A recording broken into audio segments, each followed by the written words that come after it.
Hi guys, narito ang ika-10 kabanata ng pagbalik sa nakaraan ng makapangyarihang mandirigma at strategies. Tara at simulan na natin ang kwento. Habang naglilinis si Li, Duzi, at Lupiao ng mga masasarap na pastries, damang-dama ng mga batang may dugong maharlika ang depresyon at pagkasira ng puso. Bakit hindi sila nagkaroon ng ganong klaseng treatment? Si Xiao Ningguo naman ay kumain din ng ilang piraso ng pastries. Ang panunood sa kanyang kumakain ng payapa ay talagang nakakagaan ng loob at nakakalugod sa mata. Pagkatapos mag-usap kay Li ng kaunti, bumalik na si Xiao Ningguo sa kanyang upuan. Pinalo ni Lupiao ang balikat ni Li, Commandant, at nagtanong, kailan mo pa nakursunadahan si Ningguo goddess natin? Magpaliwanag ka. Iling lang ang sagot ni Li, normal na magkaibigan lang kami. First, sino naman maniniwala dyan? Kahit si Duzi o Lupiao, parehong napatingin kay Li na parang may halong panghuhusga. Kung normal na magkaibigan lang kayo, bakit gagawan ka ng almusal ni Ningguo goddess? Tanong ni Duzi. Kahit anong paliwanag ni Li, ayaw talagang maniwala ni Duzi at Lupiao. Ilang mga maharlikang bata sa klase ang napatingin kay Li na may halong galit. Ninakaw ni Li ang isa sa mga diyosa nila. Paano naman nila ito mapapatawad? Baka kailangan lang niya ng tulong ko, sagot ni Li. Grave tong si Li, sobrang tikom ng bibig, isip ni Duzi. Kahit anong gawin nila para pilitin si Li na magkwento, ayaw talaga nito magbigay ng detalye. Napilitan silang magbigay ng huling pasya, titigil na lang sila. Pero sigurado, mag-iimbestiga sila tungkol sa relasyon ni Li at Xiao Ningguo. TLN, note na hindi gusto ni Duzi o Lupiao si Ningguo. Curious lang talaga sila sa relasyon nila bilang magkaibigan. Nang tumunog ang bell para sa klase, pumasok na si Shen Shu na may pasimpleng pag-twist ng balakang, at dumiretso sa harap ng klase. Hindi gaya ng dati, may ngiti sa kanyang mukha na parang bulaklak ng chrysanthemum. Kayo tatlo, bumalik na sa mga upuan nyo. Sabi ni Shen Shu habang tinitingnan sina Li, Duzi, at Lupiao. May mga VIP na nanunood ng klase, kaya hindi siya pwedeng maging bastos. Ngayon, pag-uusapan natin ang inscription patterns. Kung ikaw man ay isang mandirigma o demon spiritist, mahalaga ang inscription patterns. Hahatiin natin ito sa dalawang bahagi, enchanting patterns at battle patterns. Ang enchanting patterns ay pwedeng ilagay sa mga armor at sandata para palakasin ang kanilang kakayahan. Lalo na kung demon spiritist ka, malaki ang maitutulong ng mga armor at sandatang may enchanting patterns para mapalabas ang mas malakas na puwersa. Ang battle patterns naman ay ginagamit sa inscription pattern scrolls. Kapag na-activate, nagbibigay ito ng biglaang lakas sa laban. Nakakagulat, nagsimula si Shen Shu na magbigay ng makabuluhang mga impormasyon ngayon. Ang inscription patterns ay napaka-misteryoso at malalim. Simula pa noong panahon ng Snowwind Empire, pinapaganda na ito ng tuloy-tuloy. Pero noong Age of Darkness, sinira ng mga demonyong hayop ang malaking bahagi ng kaalaman tungkol dito.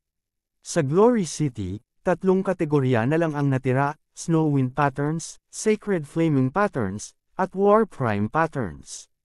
Ito ay kinakatawa ng Snowwind, Fire, at Neutral Attributes. Ngayon, pag-uusapan natin ang Enchanting Patterns. Malumanay na sabi ni Shen Shu, mas banayad ang tono kaysa dati. Sa labas ng klase, may 3 matandang lalaki na nakikinig sa leksyon. Ang kaalaman ng mga miyembro ng Sacred Family ay malalim.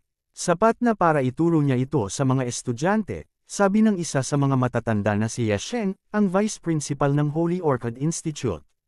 May ilang estudyante sa klase na magagaling, gaya nila Yezian, Shen Yu, at Xiao Ningguo, sabi ng isa pang matanda na si Luye, isang professor sa Holy Orchid Institute, na tila natutuwa. Bukod kay Yesheng, may isa pang matandang nakasuot ng kulay abo na robe na nakaupo sa tabi nila. Hindi alam ni Luye ang pagkakakilanlan ng gray robe na matanda na ito. Basta na lang itong umupo, pero naglalabas ito ng malakas at marangal na aura, kaya naging maingat si Luye sa mga sinasabi niya. Kumusta naman? Tanong ni Yesheng habang nakatingin sa gray-robed elder. Ma'am, walang imik na sagot ng gray-robed elder. Tahimik na nag-isip si Luye, ano kaya ang pagkakakilanlan ng matandang ito? Bakit parang hindi niya pinapansin si Vice Principal Ye Sheng? Malamang mas mataas pa ang ranggo niya kaysa sa principal ng Holy Orchid Institute. Pagkatapos mag-isip, hindi na nagsalita pa si Lu Ye. Walang kamalay-malay ang mga estudyante sa klase na may mga taong nanunood ng kanilang leksyon. Mahirap paniwalaan na si Shen Shu ay nagtuturo ngayon ng mga makabuluhang bagay, kaya't lahat ay nakikinig ng mabuti. Bahagyang itinataas ni Shen Shu ang kanyang dibdib, at puno ng pride ang kanyang mukha. Ngayon, pag-uusapan natin ang Sacred Flaming Patterns. Sa pag-aaral tungkol sa Sacred Flaming Patterns, ang Sacred Family ay nangunguna. Ang Sacred Flaming Patterns ay may 66 na foundation patterns. Halimbawa, ang pattern na ito. Gumuhit si Shen Shu ng isang totem na binubuo ng maraming pattern sa blackboard, ito ang Scarlet Sunburst Pattern. Ito ay nilikha ng unang henerasyon ng Housemaster ng Sacred Family. Ito ang pinakamalakas na Bronze Pattern. Binubuo ito ng 36 na foundation patterns na pinagsama-sama.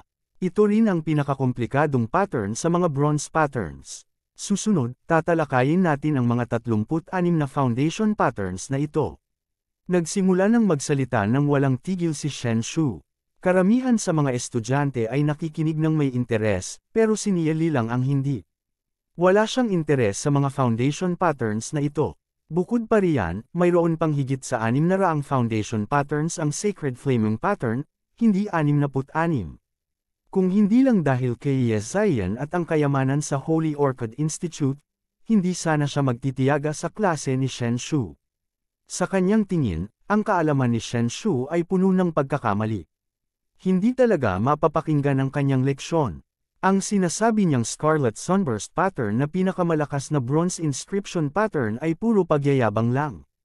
Habang iniikot ni Shen Shu ang kanyang tingin sa mga estudyante, tumigil ito sa pagtitig kay Ye Li. Dati, kinontra at minaliit siya ni Ye Li. Nagpusta pa ito laban sa kanya. Buong oras niyang kinikimkim ang galit kay Ye Li. Nang makita niyang hindi nakikinig si Ye Li sa leksyon, lihim siyang natuwa. Nahanap niya na rin ang pagkakataon. Nagpatuloy si Shen Shu sa pagtalakay sa 36 na foundation patterns. Wala talagang interes si Ye Li rito, kaya't sumubsob na lang siya sa mesa. Nung mga oras na iyon, si Vice Principal Ye Sheng, na nakaupo sa labas, ay hindi natuwa sa nakita niya. Tiningnan niya ang matandang nakaabito ng kulay abong robe na katabi niya. May importanteng tao na dumating para mag-obserbo ng leksyon, pero yung estudyante, natutulog lang sa klase. Para namang sinasampal sa mukha ng Holy Orchid Institute yun. Kung kilala niya lang yung estudyante, tiyak patatalsikin niya agad yun at hindi na babalik. Pero dahil walang reaksyon ang matanda sa ginawa ni Ye Li, napabuntong hininga si Ye Sheng sa ginhawa. Biglang nagsalita si Lu Ye, na nakaupo sa tabi nila, sa Fighter Apprentice class, natural lang na may mga magagaling at may mga pasaway na estudyante. Parurusahan ko talaga yung estudyanteng yan mamaya. Ang daming pera ng magulang niya, pinapasok siya sa eskwela para matuto, hindi para matulog. Tumango si Ye Sheng. Alam ni Lu Ye ang ginagawa niya. Dahil sa pagtulog ni Ye Li, napansin ng lahat na bamigat ang mukha ni Shen Shu. Ang isang estudyanteng natutulog sa klase ay para bang sinasabi na nakakaboring ang leksyon niya. Ni Ye Li, matigas na boses ni Shen Shu habang papalapit kay Ye Li. Natutulog pa rin ng mahimbing si Ye Li dahil wala siyang maayos na tulog buong linggo. Dahan-dahan niyang iminulat ang kanyang mga mata, na parang antok na antok pa, at tinanong, bakit? Nung gisingin ni Shen Shu si Ye Li, maraming mayayamang bata ang palihim na natawa. Gusto talaga nilang mapahamak si Ye Li. Sino ba naman kasi siya para agawin ang goddess ng puso nila? Nako, yari siya. Nagkangitian ng mapait si Duzi at Puliao. Kahit ano pang mangyari, hinding-hindi nila gagawin yung pagtulog sa klase. Lalong nagalit si Shen Shu sa asal ni Ye Li. Sa matigas na boses, sinabi niya, natutulog ka sa klase ko. Alam mo na ba ang lahat ng tinuturo ko? Oo, kalmado namang sagot ni Ye Li. Ikaw, halos hindi makapagsalita si Shen Shu, naipit ng mga salita ni Ye Li. Mula pa kanina, tulog na si Ye Li. Sinabi pa niya na alam na niya ang lahat. Sino ba naman ang maniniwala sa kanya? Malupit na ngumiti si Shen Shu, kung alam mo na, bakit hindi mo ipaliwanag ang tungkol sa inscription pattern na nasa board? Pasimpleng tumingin si Nia Li sa inscription pattern at sinabi, ito ay isang low-graded na sacred flaming pattern. Halos pwede na siyang matawag na bronze pattern. May 38 patterns sa structure niya, mahina ang kapangyarihan, pero kung gagamitin sa pagpapakulo ng tubig, sapat na. Sa narinig, tawang-tawa ang buong klase. Haha, parang mamamatay na ako sa ketetawa. Hindi talaga siya nakinig sa leksyon ni teacher. Sabi niya na may 38 foundation patterns ang Scarlet Sunburst pattern, kanina pa nga sinabi ni teacher Shen Shu na 36 na foundation patterns lang ito. Grabe, tawang-tawa ako na napaluhan na ako. Sabi niya, ginagamit ang pattern na ito pang pakulo ng tubig.